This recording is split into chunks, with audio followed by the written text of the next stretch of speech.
Hello, everyone. As you may have noticed, it is not Thursday, which is normally our deep dive day. This has been a week.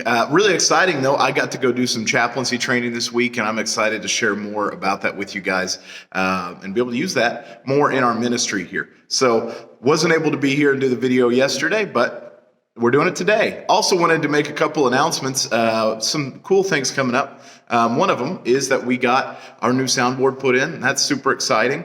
The volume and the quality of the sound in here should work a lot better now. You also may have noticed over the past couple of weeks, it was very hard to hear what was being said. I remember even asking a couple times, is my mic on? And the praise team, you couldn't hear them. Now, I don't want to throw anyone under the bus, but we'll say this culprit was under 3 foot tall and really cool and very likable small person.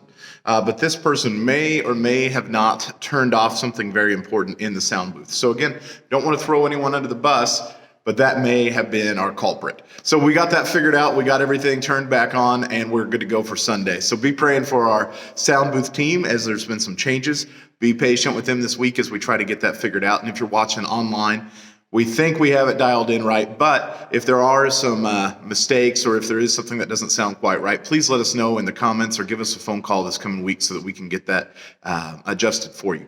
So that being said, we want to jump into our deep dive. Now, last week, this past Sunday, I said something about faith and I didn't communicate it quite clearly. I know you're thinking, Cole, you're such a great orator. How could you not communicate something clearly? But I had this mistake, and I wanted to kind of clear it up. I struggled with a good definition of faith, and I wanted to say that faith is this idea that trust is being tested, right? So you can say all you want that you trust someone, but until you have the opportunity to show that trust, how much trust really is there? You know, and I also want to say that it's belief in action. James is very clear that faith without deeds is useless. It doesn't do anything. So in the Christian faith, faith is trust that is being tested, and it is belief put into action. So hopefully that clears it up a little bit. I stumbled all through that this Sunday, and I appreciate you being patient with me. Hopefully that clears it up. But we did have a question I wanted to get to. So in Romans chapter 5, verse 14 here toward the end, it says, yet death reigned from Adam to Moses, even over those whose sinning was not like the transgression of Adam, who was a type of the one who was to come. Now, we did hit this a little bit this week, but I wanted to maybe spend a couple more moments on this. So how is Adam a type of the one who was to come? Well, I think what Paul is saying here is, let's look at the similarities between Adam and Jesus. So you have Adam, who is created in perfection, right? Everything is good to go. Everything is set. And he has this communion with God.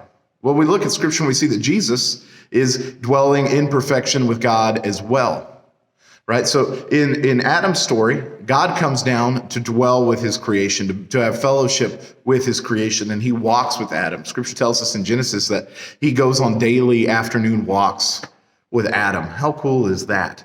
And you have Jesus, who is living, God the Son with God the Father in fellowship, in harmony in heaven. So we see both their stories start out in this amazing fellowship with God.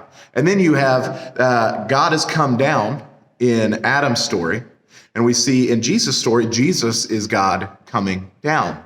That Jesus is God dwelling with his creation. So we see God dwelling with Adam directly in Genesis, and we see Jesus, God dwelling with his creation in the Gospels. That's super cool as well. So then we see that Adam is given some instructions by God the Father. He's given instructions by God, his creator, and said, hey, this is what I want you to do. He's given this opportunity to kind of rule over creation. And then Jesus is sent down also with instructions from the Father. He is given things that he is supposed to do while he's here. Now, both of them had instructions and expectations, but both of them had free will, right?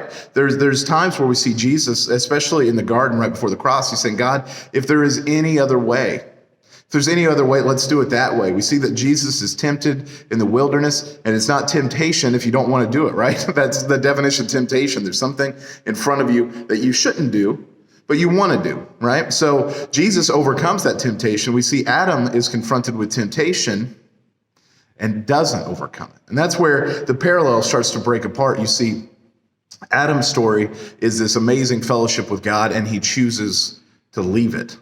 Jesus' story is this amazing fellowship with God, and he chooses to leave it for us. So you have Adam's selfishness and you have Jesus' selflessness. And it's this great kind of wrapping up these almost bookends of this story of the separation from God and then the redemption back to God in the New Testament. So that's what Paul is talking about here in this whole passage, but he kind of summarizes it when he says, Adam, who was a type of the one to come.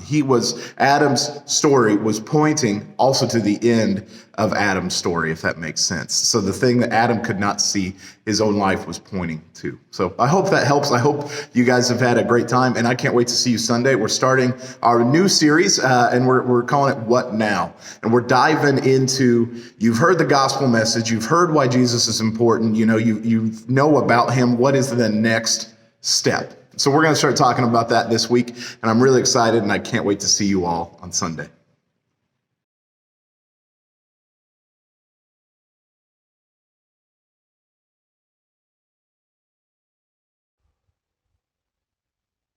Hello, everyone. As you may have noticed, it is not Thursday, which is normally our deep dive. I can't look at it. Yeah, that's normally my tendency. I got to flip that around. Oh, gosh. Yeah, nothing. No harm done. Let's see.